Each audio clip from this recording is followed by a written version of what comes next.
Deputy సీఎంగా కూడా పనిచేసినటువంటి వారు, ఉద్యమకారుడుగా ఉన్నటువంటి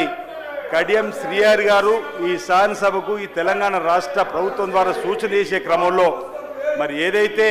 మిత్రుడు కౌశిక్ రెడ్డి గారు మాట్లాడినటువంటి మాటలు కానీ, వారి అహాభావాలు కానీ, వారి బాడీ లాంగ్వేజ్ కానీ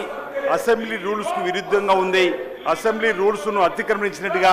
కీలకంగా కనిపించిన సందర్భం మేము ఇటువైపు నుండి చూస్తున్నప్పుడు వారి సగభాగం కనిపిస్తుంది. వారి భావాలన్నీ కూడా కడియం శ్రీహరి గారి పట్ల వారి చేతితోటి తుపాకీతో కాల్చేటువంటి ప్రయత్నం చేసే విధంగా కాలుస్తామని మా మిత్రుడు బొజ్జు గారు, అదేవిధంగా సత్యం గారు, కవ్వంపల్లి సత్యనారాయణ గారు ముగ్గురు కూడా అటువైపు వారు కింది భాగంలో ఇంకొక ఆ మాటను మేము అనొచ్చో అనరాదు, కానీ మరీ గ్రామాల్లో 2 దశాబ్దాల క్రితం మత్తు పదార్థాలు తీసుకున్నాక రాత్రి 8కో 9కో వీధులలో మాట్లాడే భాషను ఈ అసెంబ్లీలో మాట్లాడే మాట, అది కూడా ఒక సీనియర్ శాసనసభ్యుడి పైన ఇది సరైనది కాదు. ఇది ప్రజలకు చక్కటి సంకేతం మనం ఇచ్చిన వాళ్ళం కాదు. కాబట్టి నేను మా ద్వారా ఈ ప్రభుత్వం ద్వారా మీకు సూచన చేస్తా ఉన్నా, కెమెరాలన్నింటినీ కూడా పరిశీలించండి అధ్యక్ష. ఈ శాసనసభలో ఉన్నటువంటి కెమెరాలన్నీ పరిశీలించి శాసనసభ పక్ష నాయకులకు సంబంధించి వారందరూ కూడా చూపించి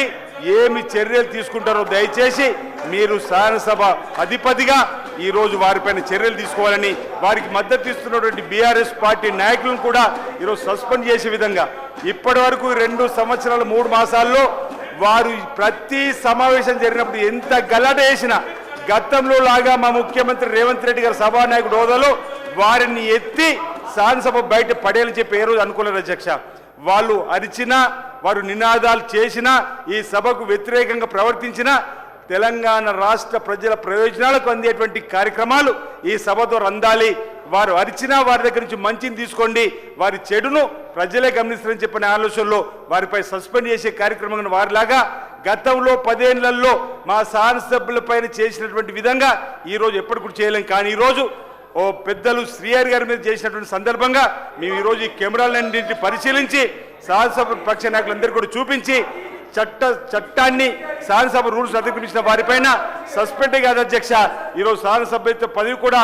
రద్దు చేసే విధంగా కూడా మీరు చర్యలు తీసుకునే విధంగా ఉండాలని ఇప్పుడే మా బీలైలా గారు చెప్పారు, అనేక మంది శాసనసభ్యులు చెప్పారు అధ్యక్ష.